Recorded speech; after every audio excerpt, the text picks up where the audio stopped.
pembacaan keputusan Mahkamah Kehormatan Dewan DPR dihadiri 5 anggota yang dinonaktifkan partai politik asal mereka.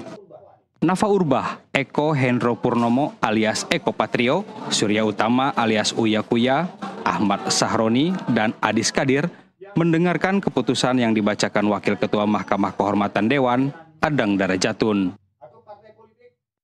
Memutuskan dan mengadili sebagai berikut. 1. Menyatakan teradu 1, Dr. Insinyur Haji Adis Kadir SH MKum tidak terbukti melanggar kode etik. 2. Meminta teradu 1, Dr. Insinyur Haji Adis Kadir SH MKum untuk berhati-hati dalam menyampaikan informasi serta menjaga perilaku untuk kedepannya. 3. Menyatakan teradu 1, Dr. Insinyur Haji Adis Kadir SH MKum diaktifkan sebagai anggota DPR RI terhitung sejak putusan ini dibacakan. 4. Menyatakan teradu 2, Nafa Indria Urbah terbukti melanggar kode etik. 5. Meminta teradu 2, Nada Indria Urbah untuk berhati-hati dalam menyampaikan pendapat serta menjaga perilaku untuk dikedepankannya. 6. Menyatakan teradu Nafa Urbah nonaktif selama 3 bulan berlaku sejak tanggal putusan ini dibacakan yang dihitung sejak penonaktifan yang bersangkutan sebagaimana keputusan DPP Partai Nasional Demokrat.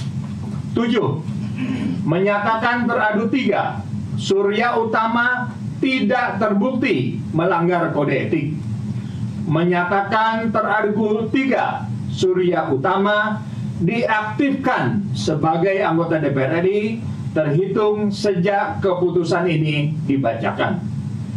9. Menyatakan teradu 4, Eko Hendro Purnomo SOS terbukti melanggar kode etik DPR RI. 10. Menghukum teradu 4, Eko Hendro Purnomo SOS nonaktif selama 4 bulan berlaku sejak tanggal putusan ini dibacakan yang dihitung sejak penonaktifan yang bersangkutan sebagaimana keputusan DPP Partai Amanat Nasional. 11. Menyatakan teradu 5, Dr. Ahmad Sahroni SE MIKOM terbukti telah melanggar kode etik DPR RI. 12.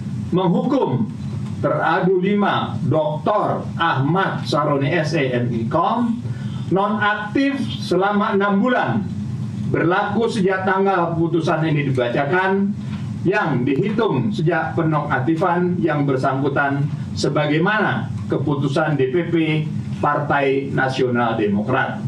13. Menyatakan teradu 1, teradu 2, teradu 3, teradu 4, dan teradu 5 selama masa.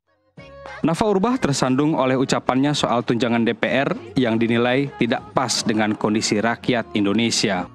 Sedangkan Ahmad Sahroni memaki warganet yang menyerukan pembubaran DPR karena perilaku anggotanya.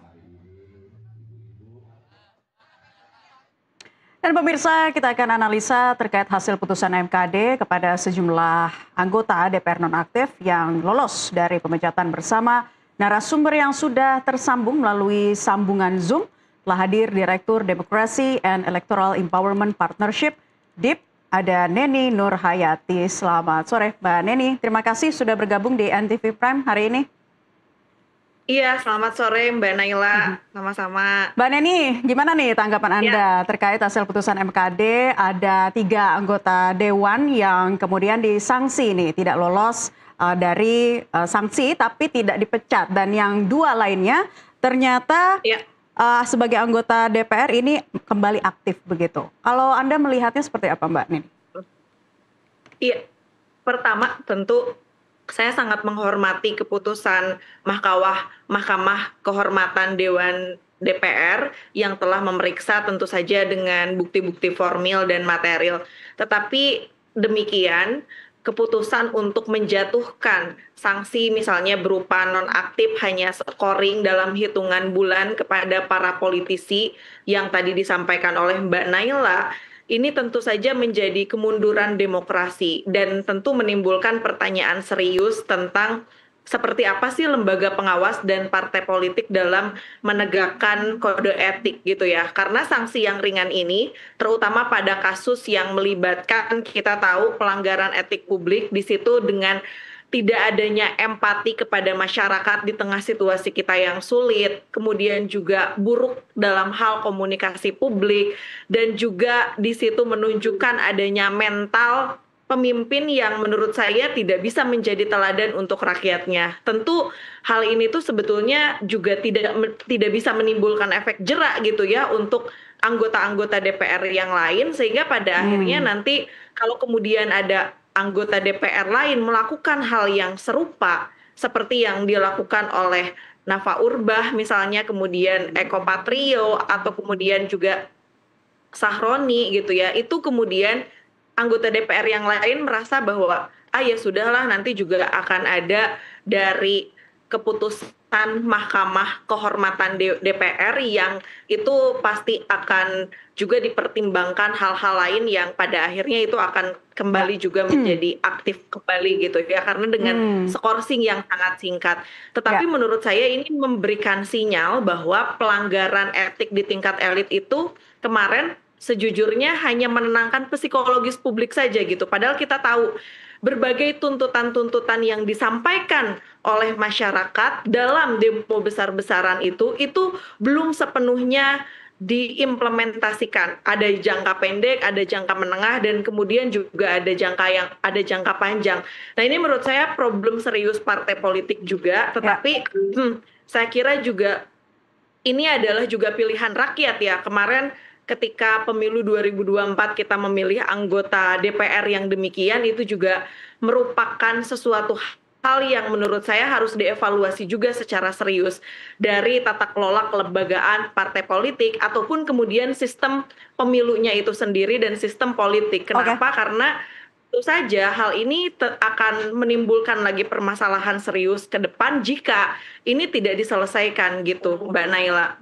Baik, Mbak Neni. Nah, yang menjadi sorotan adalah sikap dari para anggota Dewan ini yang akhirnya menimbulkan kemarahan publik. Apakah tepat hukumannya akan hanya disanksi saja, tidak dipecat? Nah, kita akan kembali membahasnya, Mbak Neni, usai jeda azan maghrib berikut ini. Dan pemirsa, tetaplah di NTV Prime, kami akan kembali untuk Anda sesaat lagi.